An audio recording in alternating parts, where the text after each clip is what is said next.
এই পেইন্টিংটার রেফারেন্স যে এত পরিমাণে আসছে জানি গুইনাও শেষ করতে পারব না। তো এখানে কয়েকজন রেফারেন্স পিকচার দিছি, তোমরা দেখে নাও। সবারটা দেওয়া তো আর সম্ভব না। এত রেফারেন্স পিকচার। আর অনেক ক্ষেত্রে খুঁজেও পাইতেছিলাম না। এত রেফারেন্স পিকচার আসছে।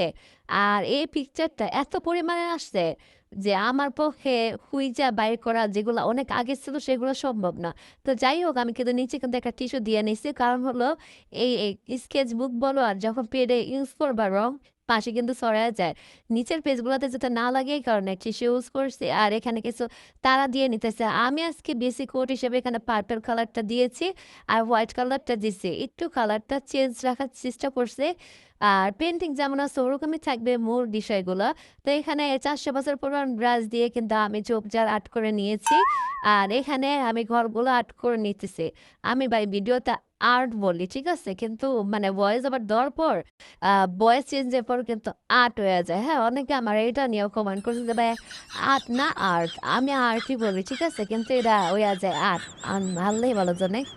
ভয়েস চেঞ্জারে কি সমস্যা গন্ডগোল পাকে বুঝতে পারে না হয়তোবা। আর ঝোপঝাড় আঁকার পাশাপাশি কিন্তু আমি এখানে ঘর দুটো আর্ট করে নিয়েছি। এখন আমি এখানে কিছু হ্যাঙ্গিং লাইট দিয়ে দিব। তাহলে আমার পেইন্টিং মোটামুটি শেষ।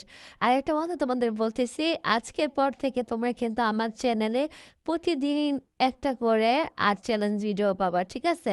আমি দেওয়ার চেষ্টা করব প্রতিদিন। জানি না প্রতিদিন দিতে পারবো কিনা। তোমরা কিন্তু অবশ্যই কমেন্ট বক্সে বলে যাবে কোন ধরনের আর্ট চ্যালেঞ্জ তোমরা দেখতে চাও, ঠিক আছে? বা কেমন আর্ট চ্যালেঞ্জ আমি করতে পারি। তো পেইন্টিং কমপ্লিট কেমন লাগবে অবশ্যই কমেন্ট করে জানাবা। Bye bye.